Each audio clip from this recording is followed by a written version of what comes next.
Hello, everybody. It's good to see you here after the ceremony at the other hotel, and congratulations once again to the new scholarship holders.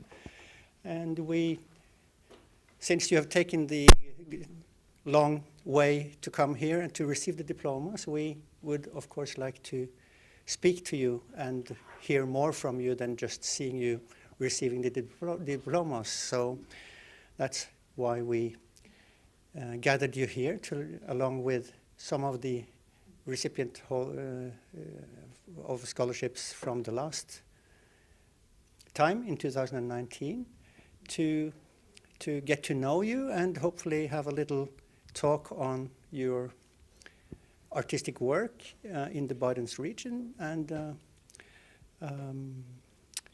we experienced the last time we organized a similar meeting that even if you may represent different parts of the cultural sector, you may find some common grounds.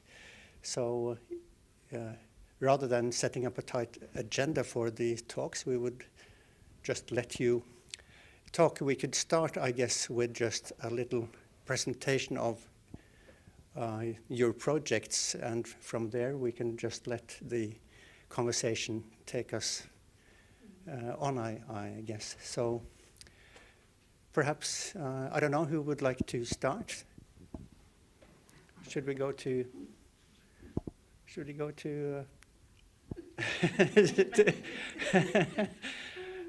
well, let's go to Solveig first. Should we do that? Yeah, of course. The floor is yours. Yeah. So, can you hear me? Yeah. It's well, to start with the thing that went wrong last year. We were meant to celebrate 40 years old as a company. So, but we are looking forward. So now we have more chance to celebrate 45 years. So the company is we are 2-person permanent applied in the company, and of course when we do all the projects, then we are more people. It depends on what we are going to do. And also you can think about Stellaris, we're working in different fields, but every time it's the choreography, the dance that starts the main thing. So we have stage productions, and also we go into different areas, like outside, different small rooms, schools. So it depends on what we are going to do. And also we go into, like in exhibitions, we're making film, and also working with theater, and just name it. We want to go in every places. So for now, the closest project is this Swans in a Rock. And we were lucky in a way because we have Barents Secretariat and Barents Cult. So we made a small film of this production. And the film we will also bring into the stage production. So in November we will finish the Norwegian Sami part of it. Because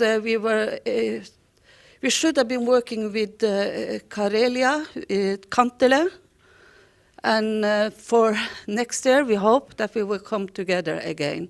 So then we will use their art language together with our language. So that is the closest thing. And then we have this festival that starts in November.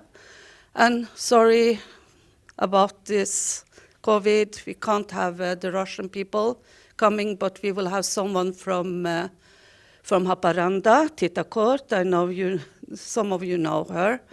And we will have, yes, I have to tell you, we have changed a little bit because we have this BET project, and that is body experience time. So we had this project that it's like Baltic meet Barents. So in a way we have finished this part. So now we will change also that the Barents meet Baltic. So for these 3 years we have a lot of plans. So, but this is the closest thing. So maybe you like to take over, or Oh, hello, I'm the head of cultural affairs in Västerbotten. My name is Joachim Sand. Pass the mic here and help the viewers. So just your name and where you come from, and then move into the project and the work you've done. I'll hand the mic to you. Thank you. My name is Panu Johansson, and I represent here the Artists Association of Lapland. I come from Rovaniemi, Finland, and the head of our association is located in Rovaniemi, but the association represents professional artists all over from Finnish Lapland. So we're not just based around one city, but we have, if I remember correct, around 130 members, 130 professional artists all over from the north of Finland. And our association has like a diverse, very many different kinds of activities. Some of them project-based, some of them more stable. So we run for 2 galleries in Rovaniemi, have been running for decades already. So we have a gallery Napa for more traditional sort of white box gallery, and then we have a black box media art-based studio Mustanapa. In addition to these 2 galleries, we have also Gallery Kellokas located at Ylläs in Kolari. So that's the gallery activity. And if I think of international cooperation, we have like many different kinds of projects, but the one that might be interesting and current right now is the Young Arctic Artists project. And perhaps I thought, since my colleague Savu Korteniemi is here as well, that I might in general introduce what the Young Arctic Artists is about.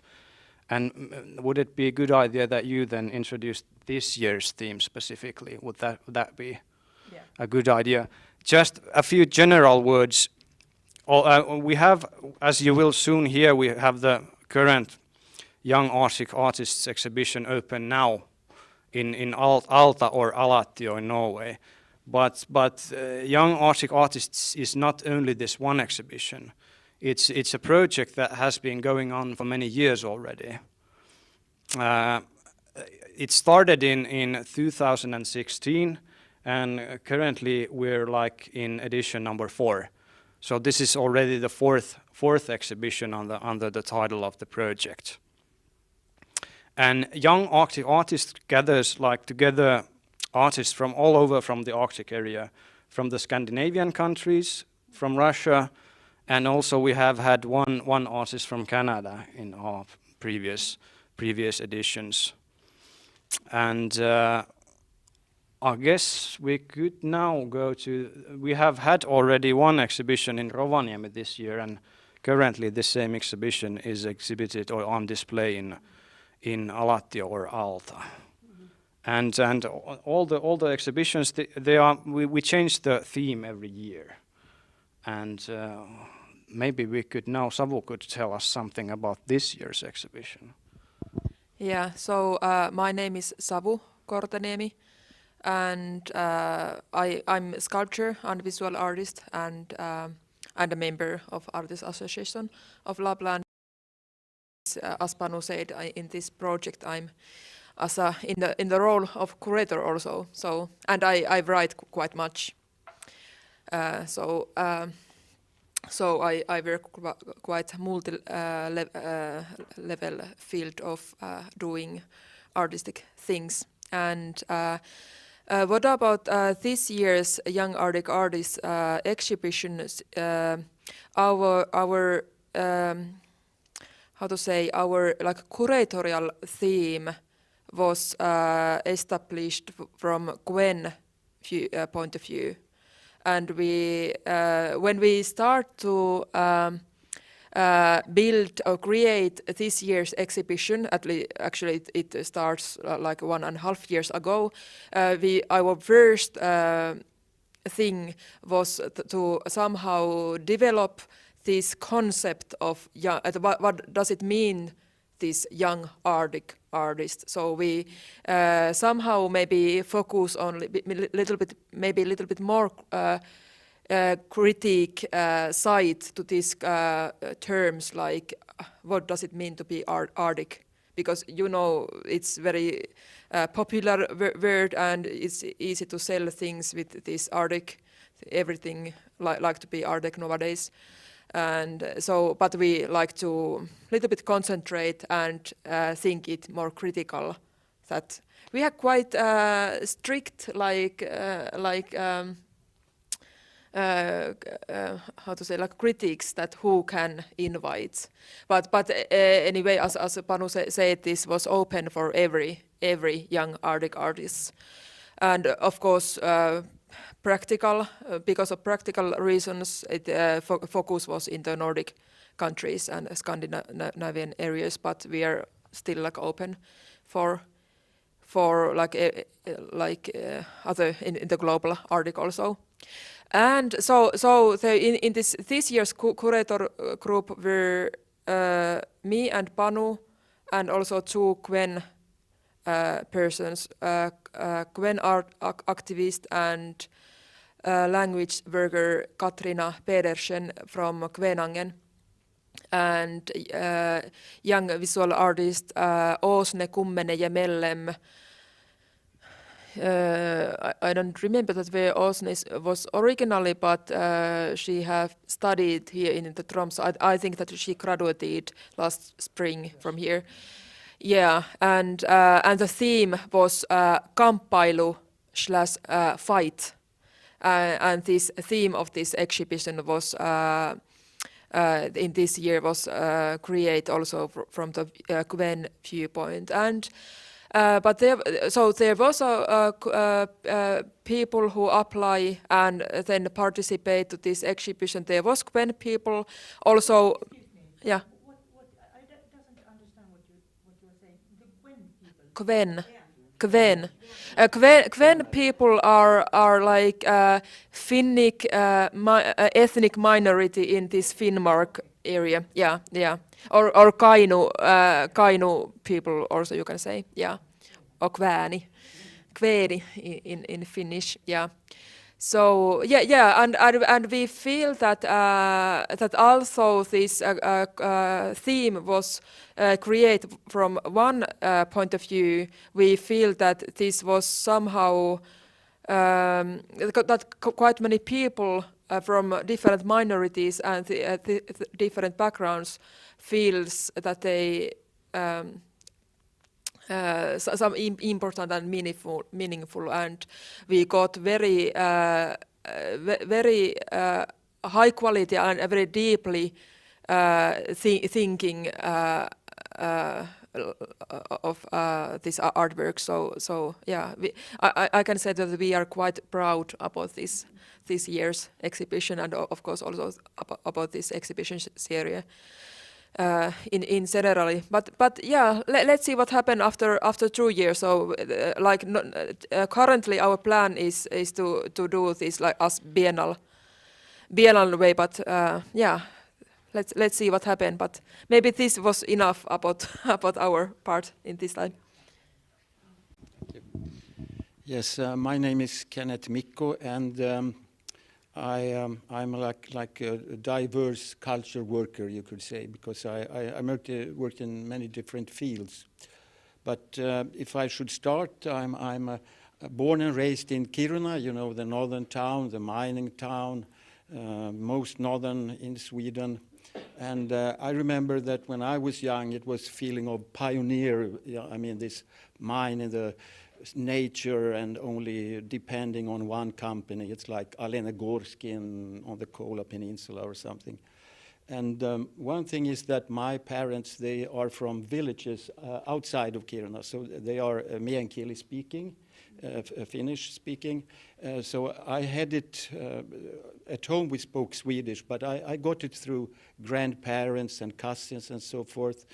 And I remember that at my grandparents' place in a village called Lannavaara, every 13 dagen, what is this in English? It's the 6th of January, 13 I think it's Epiphany or something. But still, it was because this area is Lestadian religious, and there were so many Sami people coming there to the church every year.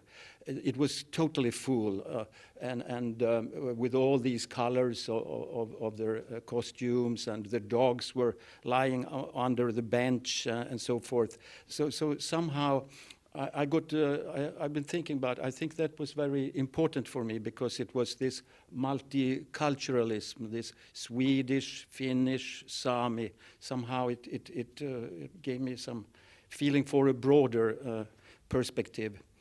And professionally, I worked as a librarian for many years. I worked as a radio reporter and freelancer, editor, photographer, mostly the last years. But I have this interest in the North has been with me, and culture the whole time. And when I really was hooked on it, it was 87, me and a friend, we started a culture journal for the North Kalott in these days. Of course, it was sometime before Barents region came. N65E24 was the name, and it's the coordinates of Haparanda and Tornio, because I made it with a friend from there. And we were very optimistic, but no funding. We had to wait 10 years for this to happen. But then it was the 90s, and in the 90s, when after perestroika, when Russia came open, and it was these very turbulent years, but also openness that was really wonderful. You could knock on the doors to the universities or institutions, and they let you in, and you could establish contacts with them. It was a very good time, I would say, in the 90s, but very tough in Russia. Then when the Barents region was formed, it was perfect in time, because we were, already feeling for the North a lot. In 97 we started the journal, and then it got the name N66, and that's also, of course, the coordinate of the Arctic Circle. So this is a culture magazine that we made from 97 and more than 5 years on. It was a wonderful project. I had correspondents here in Tromsø and Rovaniemi and Arkhangelsk and so forth. So it was also a real exploration of what was going on all around here. And I think that the Barents region is really, it's like almost a continent, because it's all these countries, these languages, these different minorities, and coastal Norway, the tundra in Nenets. It's really, it's like I know one woman, Gerda Helena Lindskog, who you surely know from worked in Västerbotten also, but she made an anthology of literature, Barents literature, a wonderful project, and she said, Barents region, it's like made from above. It's the minister. It's not the people who. It's not from underneath. But he said, what the heck? It's a wonderful area to work in, and I think she's perfectly right, especially in culture. So it was really wonderful to work with this, and then I had contacts, was ready. So. For example, with Komi, it was a journal called Art. It's still working, and together we made a book. We wanted a frame to tell about the Komi Republic. So the result was Komi Republic by motorbike. I was the driver, actually, with a Russian Ish Planeta Pyat. And it's Russian, very good motorbike. But so this is it's not only my travel notes, but together with the editors in Syktyvkar, we had a lot of articles, and we had historical photos from the National Museum and so forth. So this was also very good cooperation. And since I like publishing, I continued with a photo book, Arkhangelsk and Nenets, covering a lot of years, from the north to Kargopol, Solvitchegodsk, all these wonderful small towns of Arkhangelsk Oblast. So that was one. And recently, or some years ago, I researched or take a lot of photos about sauna culture, Russian, Finnish, and little Swedish and Norwegian too. So that was, of course, no clothes and wood-burning sauna, no electricity and so forth. So the production has continued, and not only Russia, but also the Torne Valley. I made some exhibitions about Swedish, Finnish, from Haparanda, actually up to Skibotten, and I mean it's this same culture, language that's spreading north. So it's been a pleasure to work in the north. Really, I enjoyed it very much. And the ongoing project is one is with a painter in Haparanda. We will have an exhibition in August in Luleå, and he's concentrated on Americana, about Kennedy years, about the blues, pop culture, and my photos will be from Russia. Quite a contrast. It will be staged photography with models and like little performance, and also we will use folk costumes, these Russian, colorful, and especially the women's hat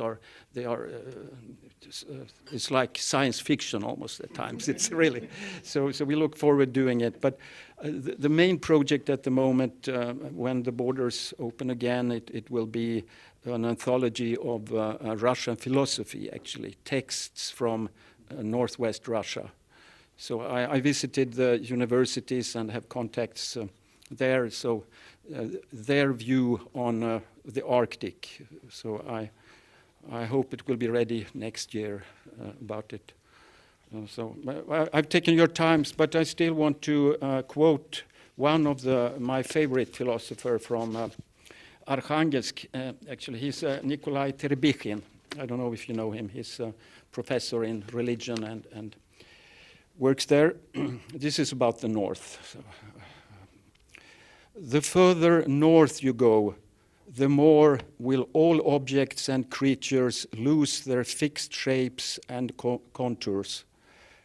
The universe loses its limits in time and space. The space melts away and disappears. Time also slows down, and unable to reach the extreme limit, time stops completely and passes into eternity. This is a philosopher, but also a poet. So I look forward to having such material in it. Yeah, okay, thanks.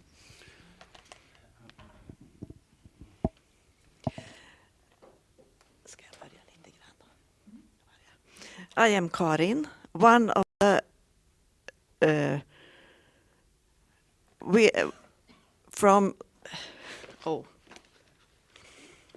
I'm nervous speaking English. In Swedish it would be very easy. I'm a member of the group Fimbria with my friend Britt-Lis, and we are representing the group which consists of 12 participants. We got the scholarship in 2019. We are situated in Västerbotten, working with embroidery. We have been working all the time with different themes, having exhibitions, and after some years we wanted to stretch out for collaboration, and we found a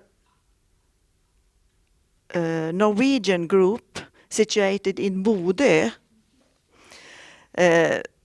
They actually didn't exist before we wanted to work with them. So they started. But we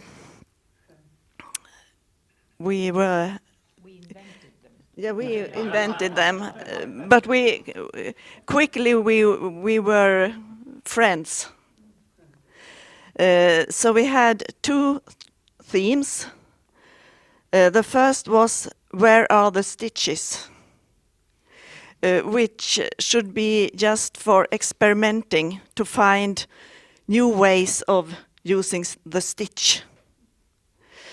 And that resulted in an exhibition at the Moloen in Bodø, outside, where Hurtigruten just passed our exhibition.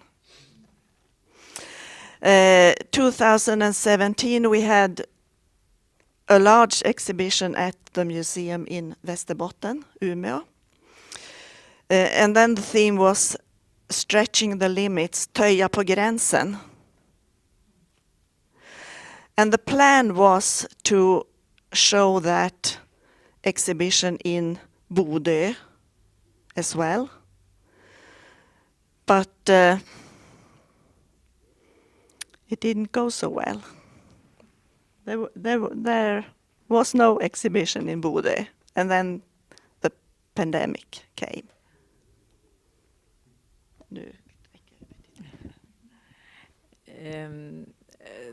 This group of embroiderers,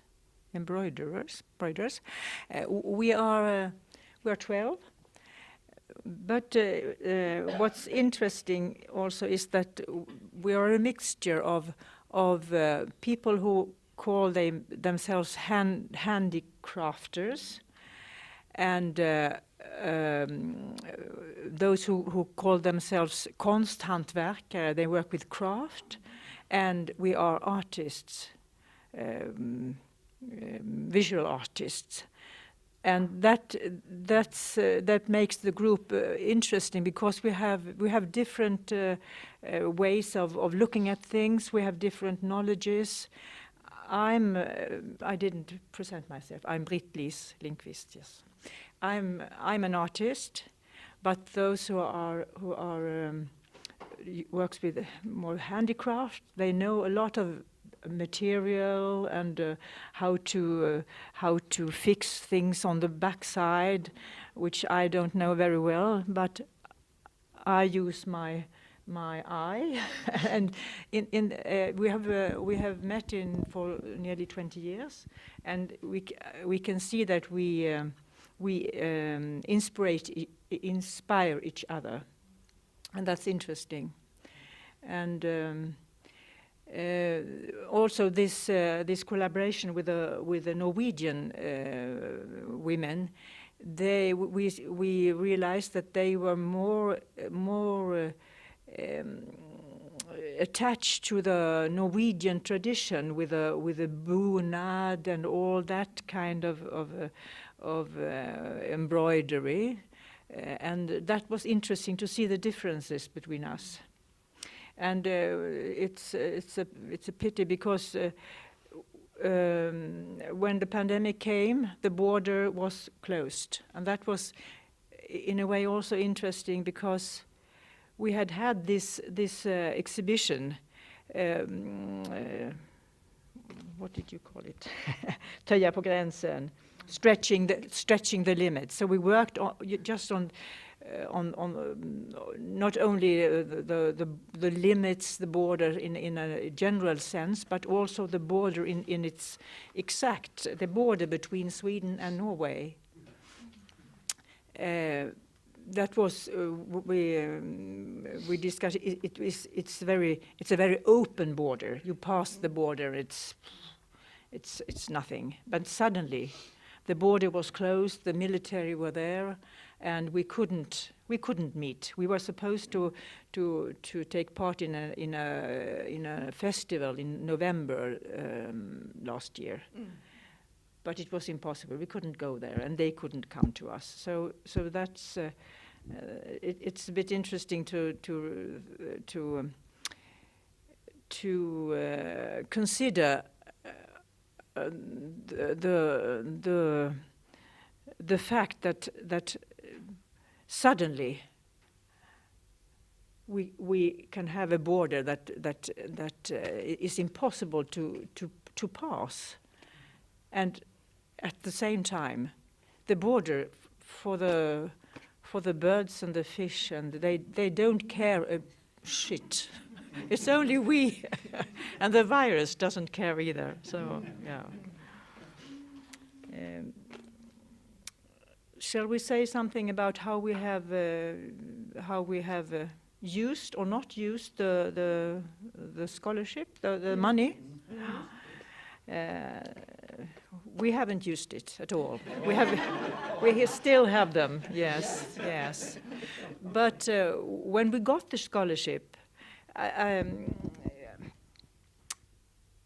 me I was very proud that 12 old women that works with embroidery could get this kind of scholarship. I think it was fantastic. So, and it made me proud that we have continued to do this, because now embroidery is a bit in fashion, but 20 years ago it was not at all interesting. But we have persisted in working with embroidery.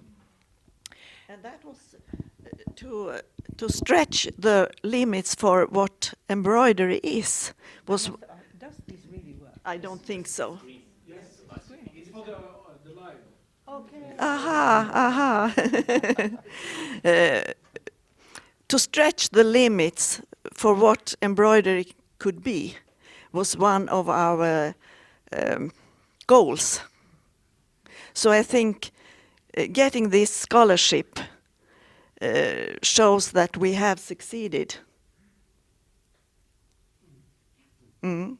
But we are still working on, even though the planned exhibition didn't work out. In January we are going to have an exhibition in Örnsköldsvik in Sweden. And then the theme is, our garden has 12 entrances.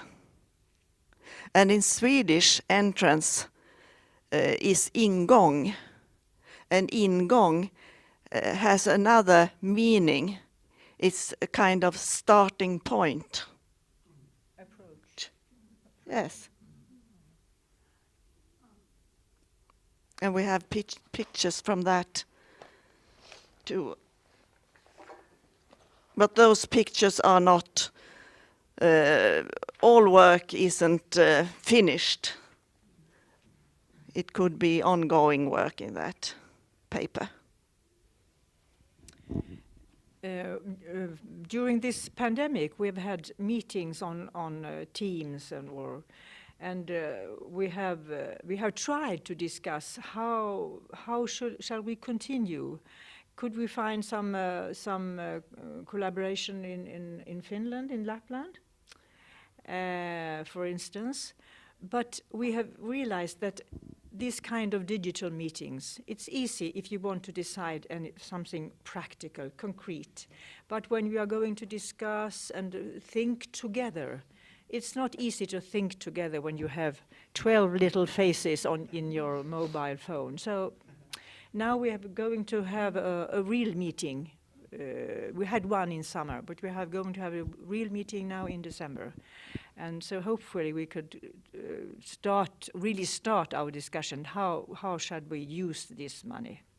And also one little problem for us, we are 12 persons. If we want to go somewhere, we really have to plan this, because otherwise one journey to Rovaniemi and all the money is gone. So, yeah. Maybe that's be all for this. Welcome there. It's worth it. Hello, my name is Ola Asdal Rukkones, and I was one of the recipients of the scholarship in 2019. For me too, it was a great privilege to receive this scholarship, and congratulations to this year's recipients. I'm a musician and work in the field of music. I'm a saxophonist. And my project was based upon the idea of collecting musical compositions from all over the Barents region. So I want to find 4 composers from Norway, northern Norway, 4 from northern Sweden, 4 from northern Finland, and 4 from the northwestern Russia. And because of Corona, this has been delayed. All of these compositions should be very short, 3-4 minutes each, so they will all fit in one album release, and then be put together like a very diverse mosaic, or like a kaleidoscope. So this is why I've called it Barents Kaleidoscope. It's the current title of my project. I've identified so far 4 composers. So let's say I'm 25% into the project. But in general, I don't want to just write an email to some random person I don't know and ask them to write something. It has to be the human touch in this project.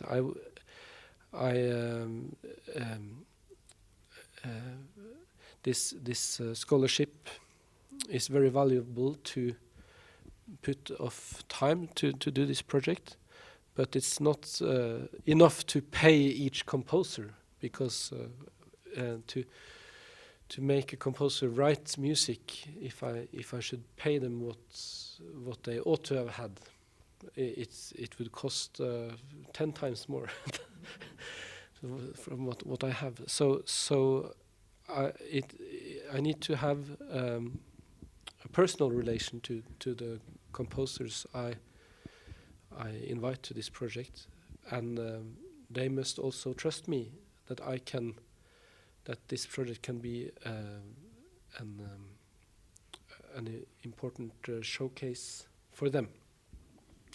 So, because what can happen when you present composers from outside the capitals? Most areas of contemporary music in most countries, the aggregation of contemporary musicians are around the capitals. So it's very difficult if you're situated outside the capital and you want some kind of breakthrough. Nevertheless, in each of the regions in the Barents region, there are many talented and undiscovered composers and artists, and this is one thing I want to show with my project.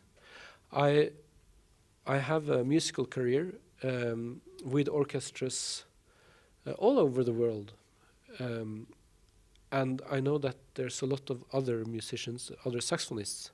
They are looking for repertory.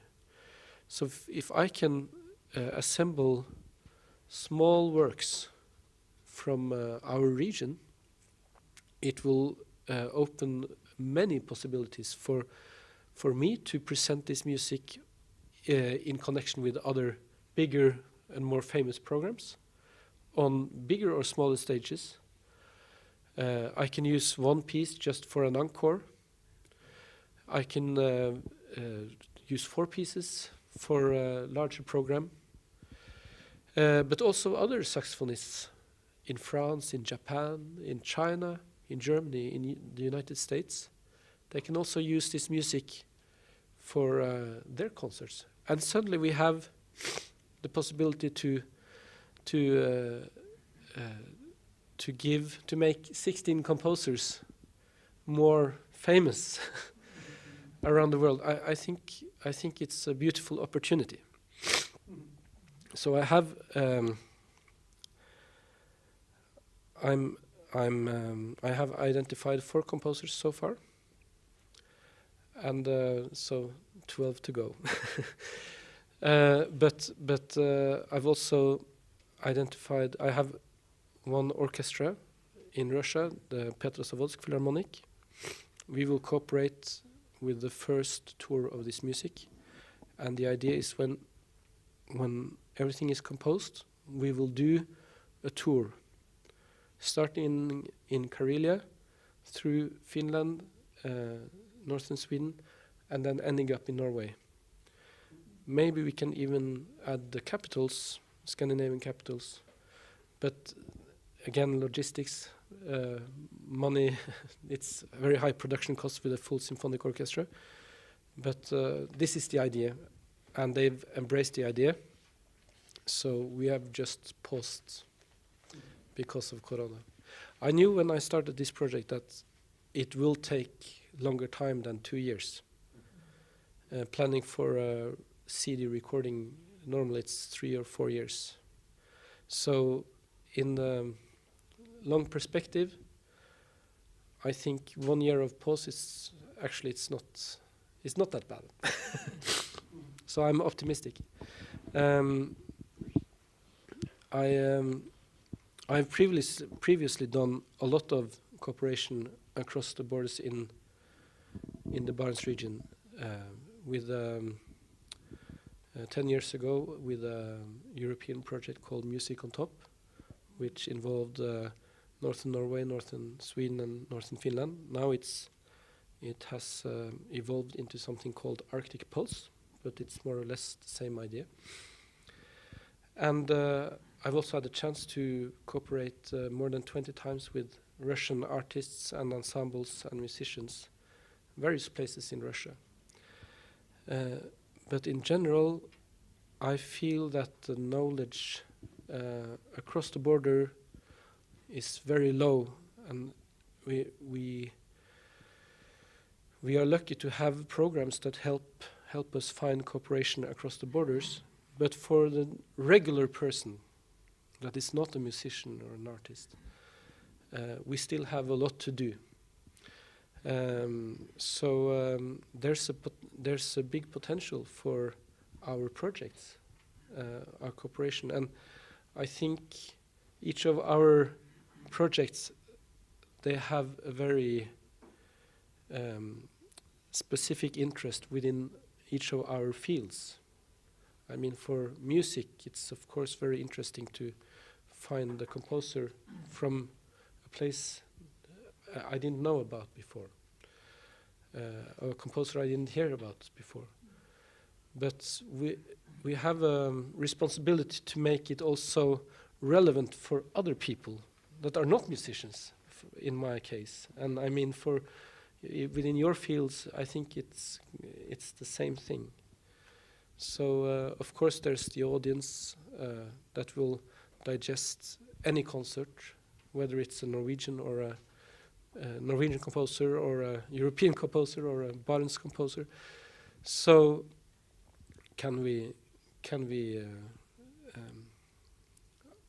I think it's an important challenge to make this perspective also a little bigger in our presentations.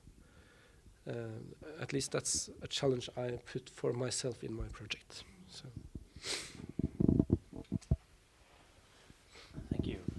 And Sverre, you had a question. Will you phrase it, or I grab another one? Yes, well. One country in the Barents region isn't here, and it's Russia, and that's unfortunate, but it's the way it is. but quite a lot of you have a vast experience working in Russia. And please try to elaborate a little bit about why should Russia be interesting in a sort of cultural perspective? What can we find and see there? Who wants to grab the mic? Mikko. And you have actually also been to Nenets. Oh yes, oh yes, that's where you are going soon. Why? Of course, it's vive la différence. I mean, these things in common, but also I like this that we have the different perspectives on things coming from different educations and cultures, and also it's a lot is said like people to people, but it's persons to persons actually. It's on that level that to get acquainted, to really know each other, and I mean this is broadening yourself also. Just this. I remember Bob Dylan had a song, "I Contain Multitude." Which is actually a Walt Whitman poem by him, but it's this richness that it gives yourself actually on your own road, so to say. So that's one level, but of course it's across the borders, and also if we want to strengthen the north, like exporting music from here, it's well, we must make it stronger together somehow. I think that Panu can say something on like the activity of Artists Association of Lapland, but you have also from the Magnetti side. Yes, we have a lot of cooperation with the Artists Association of Lapland, and also I'm a member of a Northern Media Art Association called Magnet or Magnetti, located also in Rovaniemi. So the question, why should we cooperate? It's actually very simple. That it has been revealed to us also with our spiral of growing activity that we in Finland we have a vast resource right next to us that actually that is for some reason has until the last years, at least to me, remain like a very unknown territory. But thankfully, there is a very active arts collective called the Friday Milk in Murmansk. I want to say hi to Friday Milk people if they happen to be watching, because they're really working a lot, having not just one project, but actually many different kinds of projects. Maybe their flagship being the Inversion Festival, which is organized in early February in Murmansk every year. It's been on a hiatus now due to the COVID pandemic, but I've personally been there twice and been really impressed on how vast and diverse their program of media art in a place like Murmansk is. That having for example the possibility to attend a noise music concert in the Lenin nuclear icebreaker and having a full house, it's actually quite a large ship, and having a full house of people there listening to experimental noise music is just it was a very an experience you would not forget, and that was certainly like an opening up a new perspective, like Kenneth you mentioned here. And just to say that the Inversion Festival is just one thing that the Friday Milk people is up to, that they have also a project called Uncapitals. So it's not the capitals but uncapitals. Having a workshops between different countries, Russia being always the other one, and then I unfortunately I can't remember what they have had before, but I know what they will have in the future, because we are going to be collaborating with them as soon as we get the pandemic out of the way. So we're going to have a 2-country workshop with them based on fairly remote cities, the Russian city being the city of Kandalaksha in the coast of the White Sea, and the Finnish city being Kemijärvi, which is the smallest 8,000 people city, slightly northeast from Rovaniemi. So there's a vast resource that if you know the right people and happen to be at the right place at the right time, that we maybe, at least I think in our Magnetti association, that we until now haven't been able to use in as much as we maybe have could. But I'm very glad that through meeting the right people we have had the connections, and that has really been enriching for us in Rovaniemi as well. And it, as you mentioned, has opened up the new perspectives for the whole area of the north. I say one thing more. Absolutely. I would like to mention also that in this year, Young Arctic Artist, there was a Russian-based choreographer, Alina Beliagina, who was one of our artists, and she and her collaboration partner dancer Ami Chami have been in Rovaniemi, and they represent their half-hour performance called Image We Combat With, and it was very impressive. And yeah, and so there was one Russian artist also in this year exhibition year.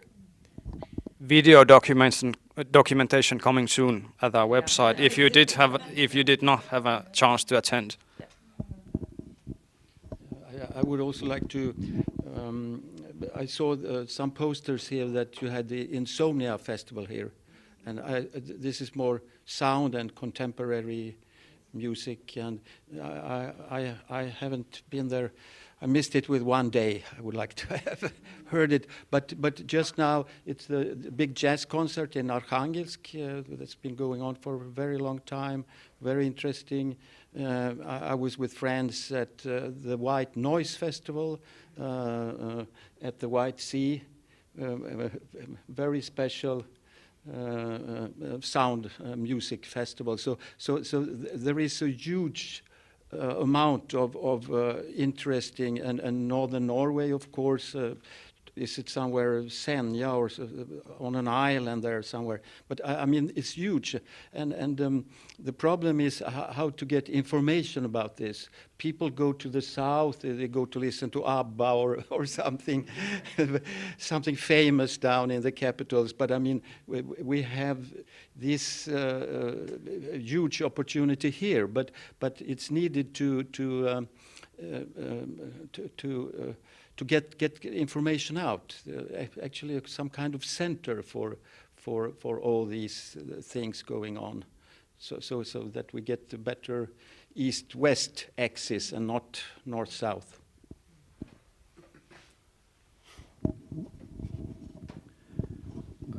I think we can learn a lot from the Russian mentality.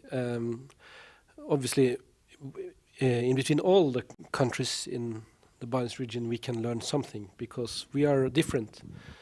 But the Russian cultural history is enormous. I mean, Norway, what do we have? We have Edvard Grieg. That's not bad. Finland, you have Sibelius. That's fantastic. But start to list Russia, what do they have? I mean, they have Tchaikovsky, they have Prokofiev, they have Mussorgsky, they have Rachmaninoff, they have Shostakovich. The list is so long. And this is just the standard composers that everybody should know. And then you can start listing up the writers, the authors. Yes, and then the artists, the painters.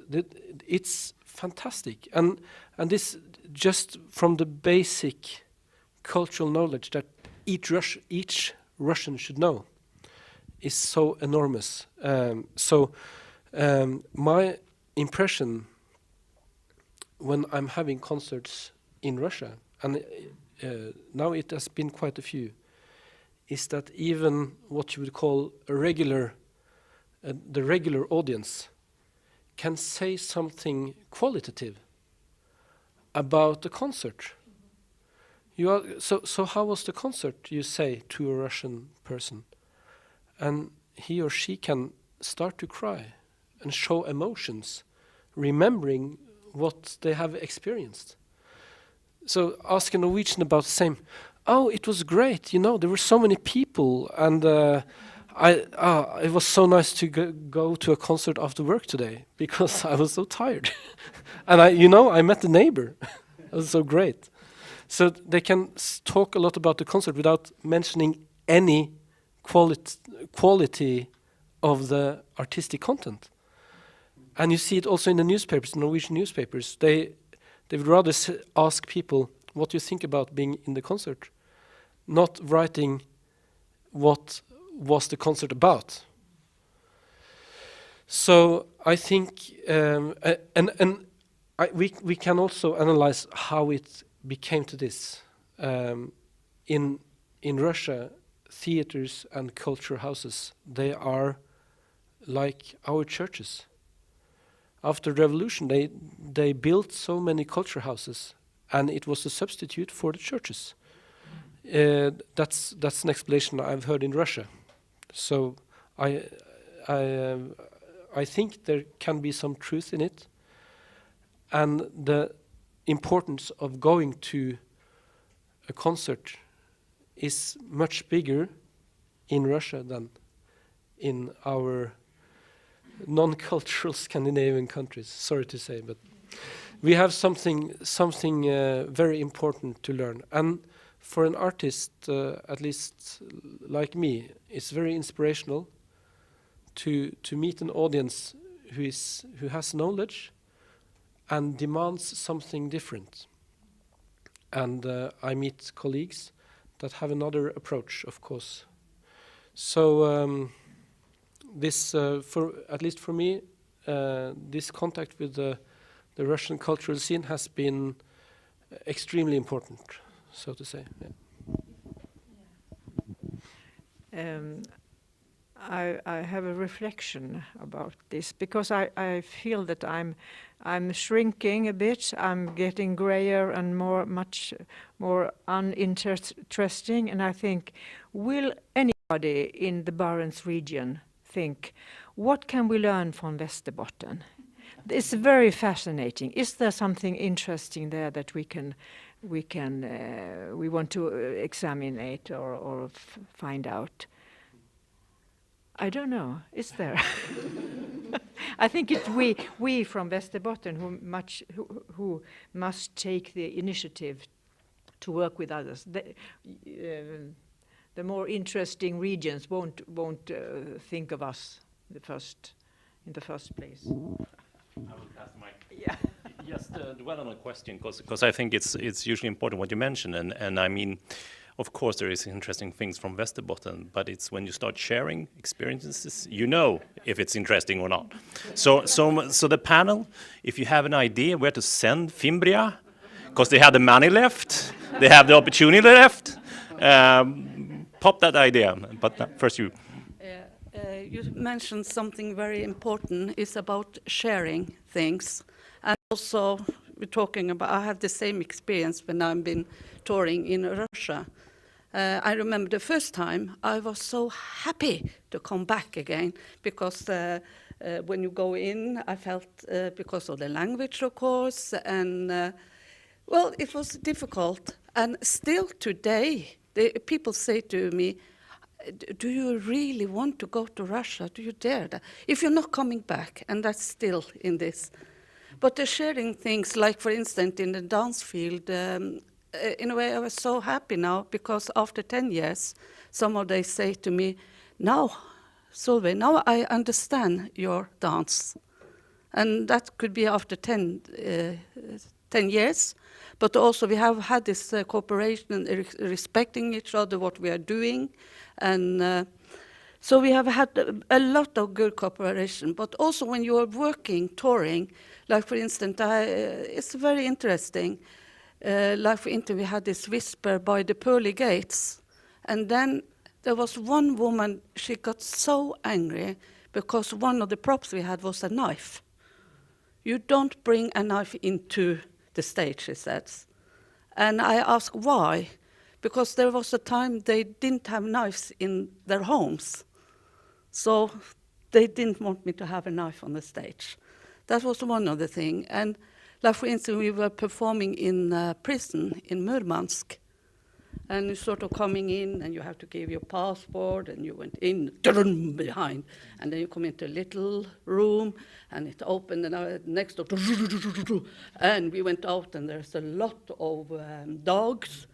And there was a group of prisoners coming, and they come too close to us, and they have to backwards. They were not allowed to come close to us. But the thing about the culture, when we are performing, Adam Nederjord, he tried to experiment with the prisoners, and then he divided the audience in different groups in different animals. And there was one group, there should be reindeers. No one wanted to be reindeers, because that was the lowest caste. But it was really fun after a while. But we didn't know about the culture. But you're learning, sharing. That is very important for me. So I love to go back to Russia. And of course, Finland and Sweden. Yes, of course. Someone else? Just to detail, Ola told about the high level of culture in Russia, and I agree a lot. And one short story, I was in Karyashma, which is opposite Solvitchegodsk. Karyashma has a huge paper plant there. And we went into the factory, and there were a group of ladies who were editors of the newspaper for the paper mill. And on the wall, it was a picture of the poet Vladimir Mayakovsky, and the ladies were sitting there, and then they asked me, how about Nikolai Gedda nowadays? And the opera singer, this is famous, and I didn't know, but they had kept record of what's going on in also in Swedish opera life, and so the educational level, I think, is very high, but there are also will be differences, because many are very highly skilled, but the part of creativity is not always that strong. And we work together in Arkhangelsk on a performance with a ballet, and we started to make some kind of play or performance, and asked to improvise on it. But it was very difficult for the dancers to improvise. They were usually skilled, but to use another kind of pedagogics was difficult. So it's in the meeting where things happen that we give and take in such situations, and learn from each other, really.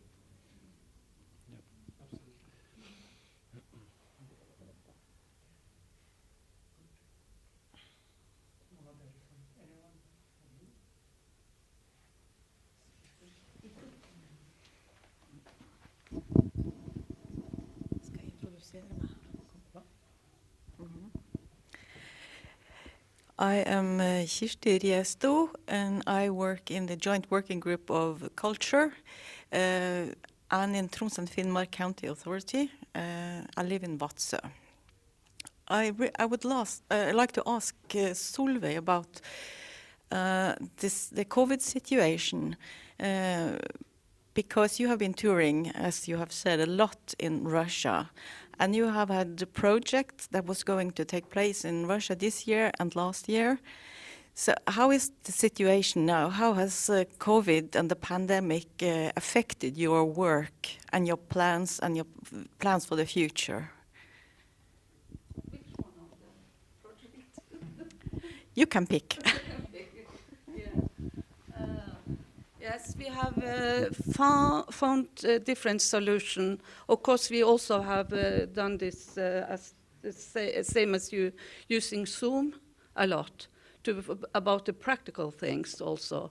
But also we have tried to do some research, and I'm been on the studio on the floor, and we had this, but it has been very difficult. So some of the project we had to not cancel, saying we are doing it next year. So for instance, the project that I talked about swans in rocks, that we had now to divide it in a way that it's more like a Norwegian Sami project. And then at the same time, they are working in Petrozavodsk with their part. And then when we come together, I have to be prepared for how to combine these two projects. So that's one way. And of course, we had this dance artists in Barents, and then we used digital medium. So like in Finland, there was Finnish dancers on stage, the same in Sweden, in Russia, and in Norway. And then we sent it, what do you call it? Streaming, yes, at the same time. So then so then it was possible in a way to solve this project. And there's one, that's a really sad story, because we're also making a film about Alina. She should be 90 years old, but she died from COVID. But I'm doing a lot of research, filming, and but we will make something. We will find out how to do this. So, and when we're thinking about closing the borders, because when we were traveling between like Norway, Finland, Sweden, she almost cried because she just could pass the border without going out with her passport and all this checking. So for her, it was really a really good happening about passing the borders.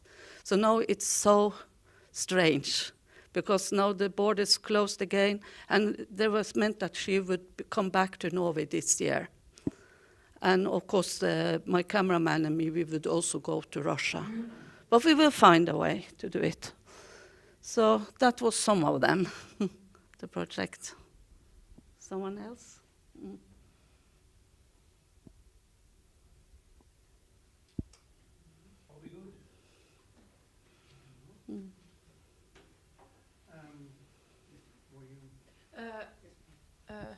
Actually, I can say something on because if I remember right, Finland's last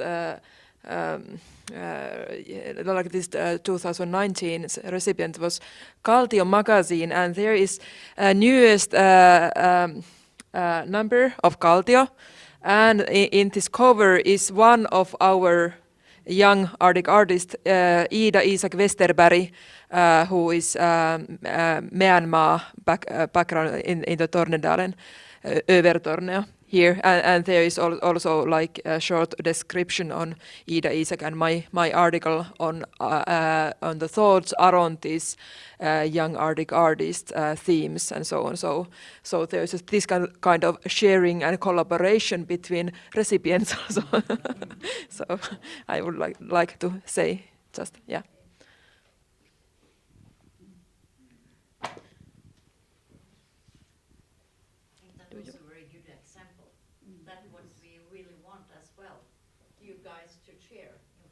Yeah, it's nice. Great. Any more questions, thoughts, ideas? Or have... Well, we still have some time to go. One more, yeah? I would like to ask Fimbria, do you have any plans or thoughts about contacting embroidery people in Russia, because it's quite a big tradition in Russia too, doing that kind of handicraft? Just if you have any thoughts about that.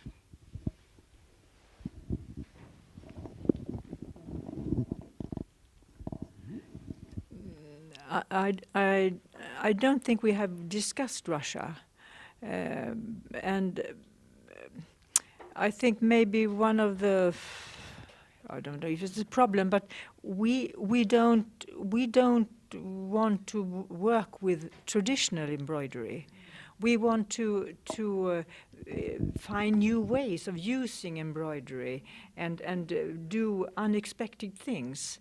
So even if you can use old techniques, but it's not the techniques that interest us. It's the embroidery as a tool for making art or craft, and in that way we must find other artists and or groups that works at least even if they don't work in the same way as we do, at least they have the ambition to find new ways to use embroidery. So we're a bit afraid of getting stuck in the bonad tresk.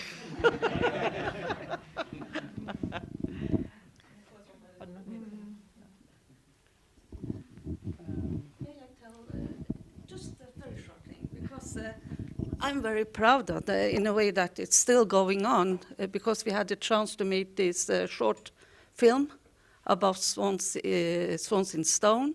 So for about 4 days, then the film will be in St. Petersburg, and then the next week it will be in Murmansk. And also they called me, Solveig, can you please come and be in the jury? But how can I come to Murmansk now? So they will send, that will be 52 different dancing groups. So I have to look at all of them, and then I have to put points or everything they are doing. So this is one of the way to work now.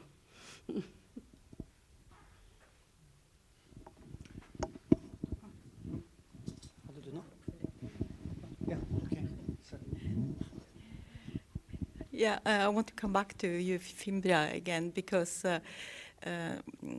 it could be, doing a new project, doing the new kind of embroidery, not a traditional one, but I'm quite sure that you would get in touch with a lot of Russian artists who would be very interested in learning what you are doing and developing a kind of project together with you.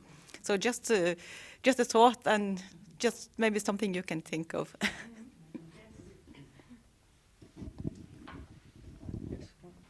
Yes. Oh, sorry.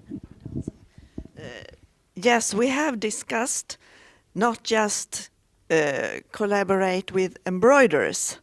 It could be dancers or any other artists.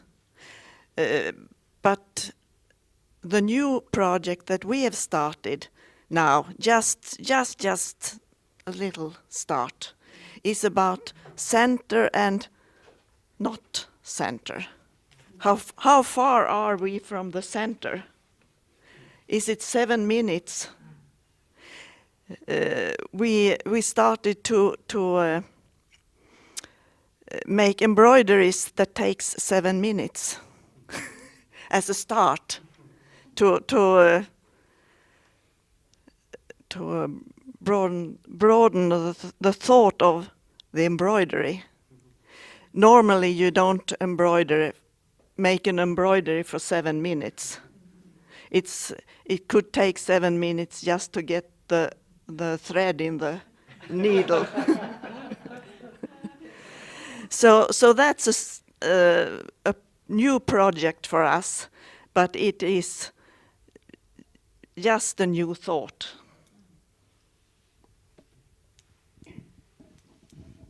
Great. I would like to introduce Maja from Finland, because the chairmanship of Västerbotten in Norway is actually terminated since 2 hours or something like that. Yeah. And you are the one to take the lead now. So here's something about your expectations for the future of the Barents cooperation. Okay.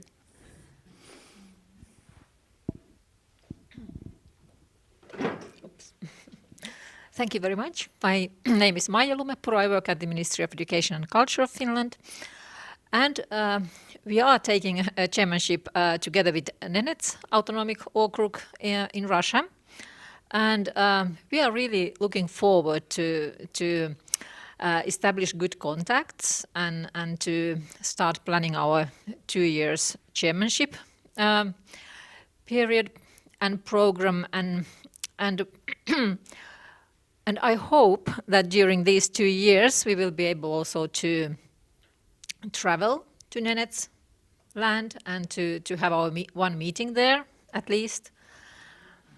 And we are also planning to activate networks in different fields of arts and culture in Barents region, because during past more than 25 years we have had very active cooperation in different fields of arts and culture, and we have been planning with Arts Promotion Center Finland to really promote these networks during next 2 years, and also to make it possible to meet with artists and our working group. So I'm looking forward if we could somehow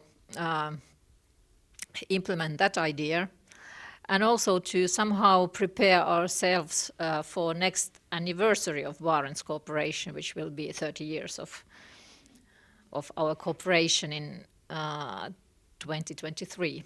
So I think that we have a lot of interesting goals and objectives, and achieve some good and interesting results.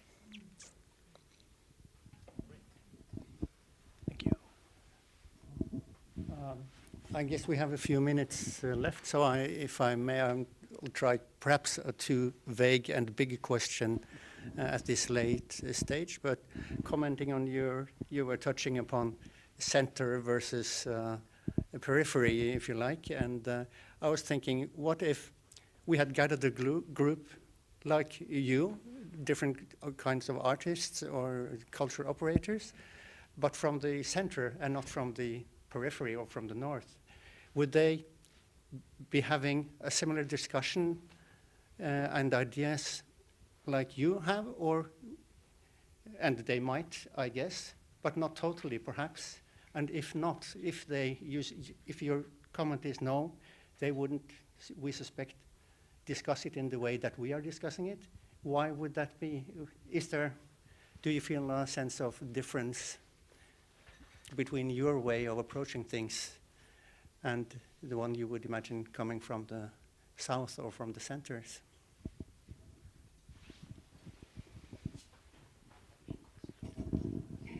I think most places, they have the logic that there is always something bigger somewhere else. So if you go to Oslo, Stockholm and Helsinki, you would have the idea that Paris and Berlin and London is the thing. So and opposite, if you go more into the peripheric, you have the logic that, well, this is where I can find the true living, because I don't like the bigger cities. I heard this one place in a small city on the border between Sweden and Finland. Oh, I could never live in Stockholm. Here I find peace. So you'll always find each place has their own logic. I think that's my opinion. I don't know, but I think that when I've heard all these descriptions of the projects, what's amazing is that what big ansträngningar, vad heter det på engelska? Big efforts to go together to it's not just to go to the airport and take a plane somewhere. You can be in Paris in 2 hours, but you go to Murmansk and you go to different places. It's a big effort to do this. It's not the easy way around. And maybe the big cities, they are more similar to each other than all these small places. I suppose and also in the art world there is a a layer of artists that go around the world. They don't live anywhere. They belong to the world. But people in the north, they live somewhere, and they know when the storm comes how it feels. They know that they look at the weather prognosis. Very difficult question. I don't know really, but I mean there is of course cooperation in the south and in the Baltic Sea, for example, but they have different backgrounds, of course, regional backgrounds and traditions also. So it will certainly be something else. And I mean, I think we also have to look to Europe and other places in the south where there are these things across borders. But it's a really difficult question. Yeah, if I say something from my personal viewpoint, so I have studied in the Helsinki, like southern capital of Finland. So and I have been lived there quite many years. So I think that I have like 2 points in as artist that where I feel that I'm somehow comfortable. But I still feel very strongly, maybe just because these years in the south, that my roots and my home is in the north, in the Lapland and in Rovaniemi, and in many ways also in Tornedalen. I have maybe because this moving and going back, I have thought quite much about this kind of questions, and somehow I feel that when I live and studied in Helsinki, in this center of the Finnish also artist field, there is most of things happens there, but I think that there is some kind of like blindness, because this is bubble, and inside this bubble people think that this is neutral point and objective site. And you know, when if somebody, for example, some artist paint landscape from Helsinki, this is a picture of something universal, or people think that this is something universal. But if I make some picture of Laplandic landscape, it's something curiosity, it's something special, it's something very Laplandic, and maybe this weakness is that this is not enough Laplandic. Yeah, I have realized this phenomena when I send my poems to some critic. Finnish critic, like there was, I pay money that I get some feedback, and this feedback was quite funny, because this critic who was also a poem tell me that if you like to write poems on Laplandic, or actually they use the word Lappish landscape, you can think how you can do it stronger. That you add there like fur hats and what is moottorikelkka, like and reindeers and this kind. I was like, is it joke or something? But but because this is something special, and we are in the north, we are special, and we have to be special. We couldn't, and these northern things have to be something else than this normal standards and so on. But anyway, I can speak about this topic so long, but shortly I would like to say that living somewhere else, I think that I can see more wider things, and I think that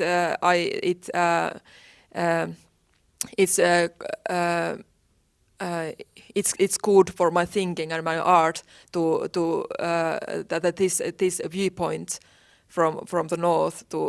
I see that I see more than somehow. Yeah. Yes, most of the stuff that I thought has already been mentioned, but being from the north, you get this question quite a lot, and I don't have a staple like an answer to it, because it's a thing that you could talk really much of and have like a different points of view. But one very simple idea that I have had might be that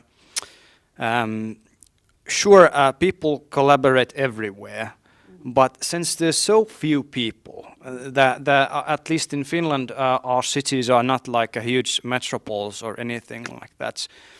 I think it somehow leads to a situation where the genre borders melt off more easily, because people meet each other maybe more in a small city, and there's a bit more creative collisions between genres.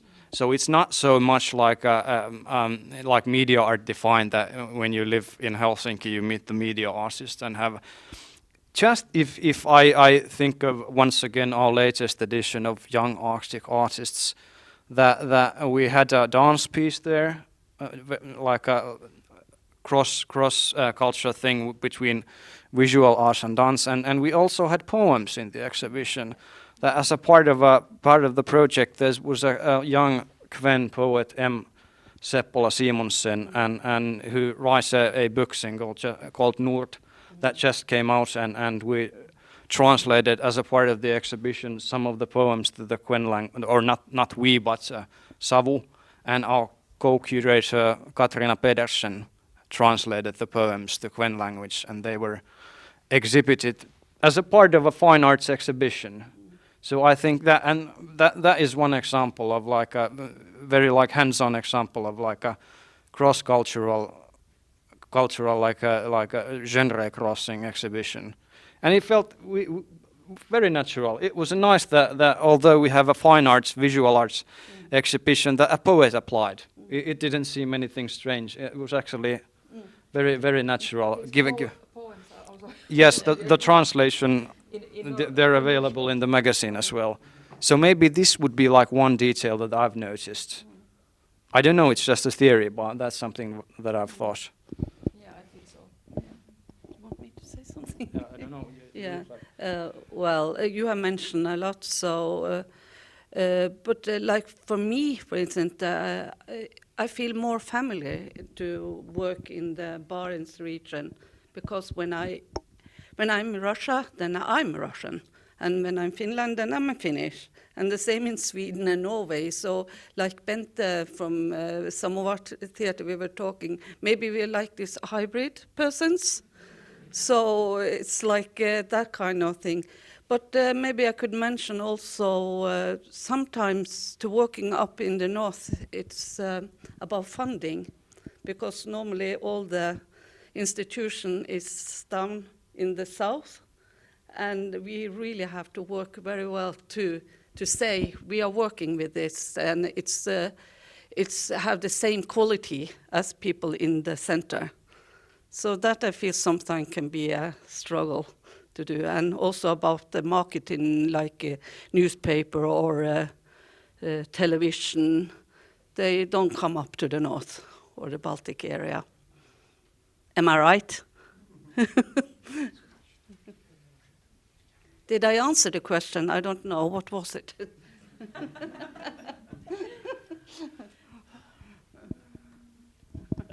I think it's a question that deserves many thoughts and many panels yet to come. But I would once more congratulate you all, even if it's the second time around in the panel like this. It's great, it's fantastic. And I want to thank everyone here listening in, and everyone that listened online. I heard that the broadcast has worked out perfectly. So a big hand to the technician also. Great. And thank you so much. Do you want to add something, Sverre? No, not for the media. It's just that I guess we'll end up this session and meet for dinner. You're all welcome to sit together with us, and we can continue some of the conversations that were been starting here. So thank you so much. It's been very interesting indeed, I must say. Thank you. And I don't think we have the chance to say thank you for the scholarship. So thank you very much.